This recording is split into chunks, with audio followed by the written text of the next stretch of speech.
you are exhausted. Not the kind of exhaustion that sleep fixes. The deep kind. The kind that lives behind your eyes and sits in your chest when the room goes quiet. You have been pushing, striving, optimizing, performing.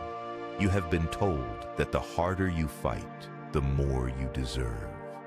That the loudest version of you is the strongest version of you. And somewhere between the hustle and the noise, you forgot something ancient. Something that a man named Lao Tzu wrote down 2,500 years ago on 5,000 characters of silk, that the life you are breaking yourself to build may be the very thing keeping you from the life you were meant to live. Most people move through their days like someone trying to hold water in a clenched fist. The harder they squeeze, the faster it escapes. They wake up already behind, already negotiating with a version of themselves they have not yet become. They schedule, they grind, they force. And at the end of the day, when the results do not match the effort, they conclude that they simply did not try hard enough. Lao Tzu saw this clearly and called it by its name, the illusion of control dressed as ambition. The Tao Te Ching is not a book about giving up. It is a book about understanding the difference between force and flow and learning for the first time how to tell them apart. There is a principle at the center of Lao Tzu's philosophy that the modern world has nearly forgotten: Wu Wei. It translates loosely as effortless action, the art of doing by not doing, not passivity, not laziness, something far more disciplined and far more rare. It is the capacity to move in alignment with what is real rather than what you wish were true. Lao Tzu wrote, "Nature does not hurry, yet everything is accomplished." Consider what that means. The river does not argue with the stone. It does not push harder, does not force a path. It simply moves, patient and persistent, until the stone yields and the river finds the sea. This is not weakness. This is the most powerful force on earth. You have been taught to measure your worth by your output, by what you produce, what you own, what you can prove. The ego loves this arrangement. It gives the ego something to manage, something to defend, something to display. But Lao Tzu understood the enormous cost of this bargain. He wrote, "Wise men don't need to prove their point. Men who need to prove their point aren't wise." Every time you argue to win rather than to understand, every time you perform strength rather than embody it, you are feeding something that will never be full. The ego is a hunger with no bottom, and the man who spends his life feeding it will reach the end and realize he starved the only thing that mattered, his own soul.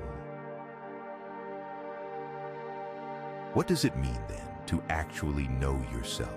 Not the curated version you present to the world, not the identity built from achievements and associations, but the thing underneath, the part of you that exists before the noise begins. Lao Tzu drew a line so precise it still cuts. Knowing others is intelligence. Knowing yourself is true wisdom. Mastering others is strength. Mastering yourself is true power. Most men spend their entire lives studying the world, markets, people, strategies, systems, and never once sit long enough in the silence to study themselves. But the map of every outer problem you will ever face exists first as a pattern on the inside. When you understand yourself, you understand everything. Silence is not empty. This is one of the things Lao Tzu most wanted you to understand, that the absence of noise is not the absence of meaning. It is where meaning lives. Lao Tzu wrote that silence is a source of great strength, not as a poetic flourish, but as a practical truth. In stillness, the noise of other people's expectations stops defining your direction.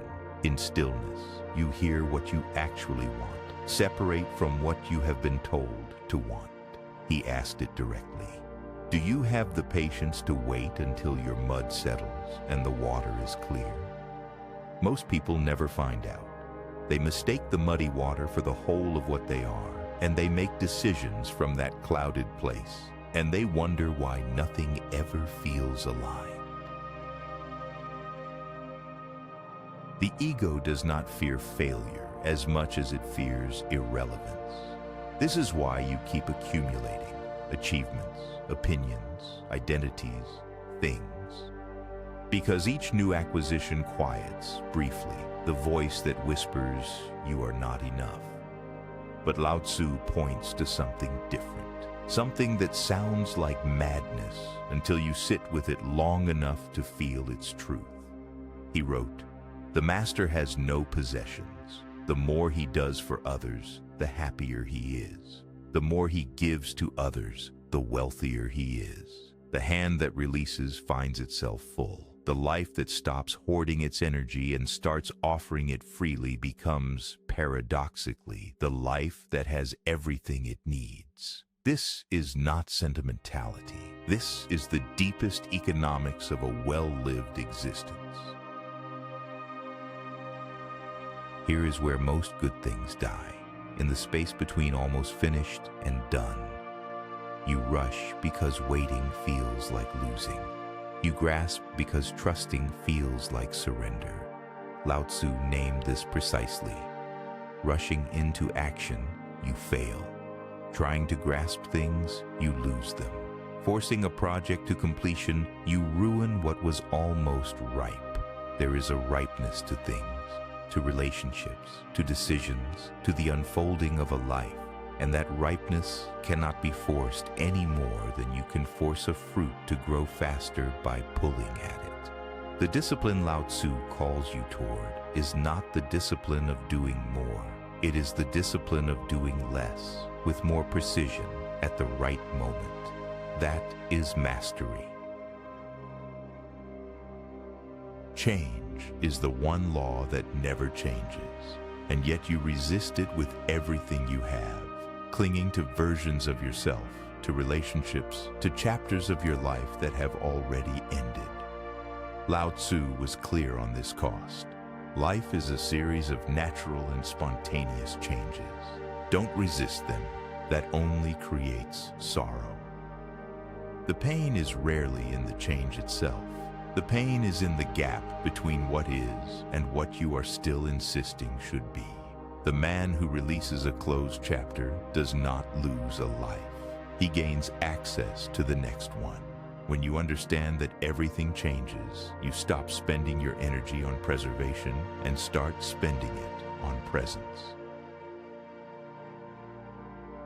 What you cling to, you cannot carry forward. What you release, you can become. Lao Tzu said it with the quiet force of someone who had watched this truth play out across every human life. If you realize that all things change, there is nothing you will try to hold on to. If you are not afraid of dying, there is nothing you cannot achieve. That last part, if you are not afraid of dying, is not about recklessness. It is about freedom. The man who has made peace with impermanence cannot be controlled by the threat of loss. He cannot be manipulated by fear of what will be taken. He is free in a way that no amount of accumulation can ever purchase. Simplicity is not poverty. This is one of the most radical things Lao Tzu ever said in a world that equates complexity with sophistication and excess with success. He wrote, "Simplicity, patience, compassion, these three are your greatest treasures. Not strategies, not systems, not edge. Three qualities so plain they sound almost naive until you recognize how rare they actually are. The man who can remain simple in a world of noise stands apart." The man who can remain patient in a world of urgency possesses something money cannot buy. And the man who can offer compassion without needing something in return has discovered the deepest form of human strength. Strip away what is unnecessary, and you find what is essential. You have spent years becoming someone, building a persona, constructing a reputation, defending an identity, and perhaps the deepest invitation Lao Tzu extends is not to build more, but to let go. When I let go of what I am, he wrote, I become what I might be. What you are not is not a deficit, it is armor. It is the accumulated weight of other people's definitions, old fears, outdated stories. The man who drops that weight does not become less. He becomes what was always underneath, something quieter, truer, and more capable than anything the performance ever produced. The key to growth, Lao Tzu said, is the introduction of higher dimensions of consciousness into our awareness. That consciousness begins when the constructed self loosens its grip. And what does it produce, finally? This understanding, this stillness, this release. Lao Tzu gave the answer in words that take a lifetime to fully absorb. If you understand yourself, you are illuminated. If you overcome yourself, you have strength. If you know how to be satisfied, you are rich. Not rich by the measure of what you have accumulated, rich by the measure of what you no longer need. He also said it plainly. When you realize there is nothing lacking, the whole world belongs to you.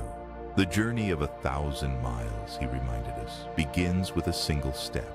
Not a plan, not a declaration, not a performance. One step, taken now, from exactly where you are, with exactly what you have. Act without expectation, he said, and mean it. You do not need to become a different person.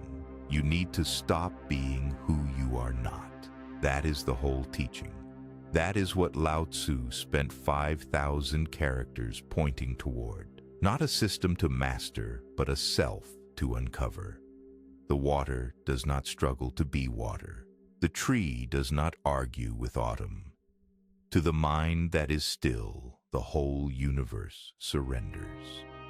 You have access to that stillness right now, beneath the noise, beneath the striving, beneath the version of yourself that believes it must fight for every inch of ground. He who knows that enough is enough will always have enough. Be careful what you water your dreams with. Water them with fear, and you will grow walls. Water them with alignment, and you will grow a life. The Tao is not somewhere you are going. It is what you find when you stop running from where you are. If you can be anything in life, be a Stoic.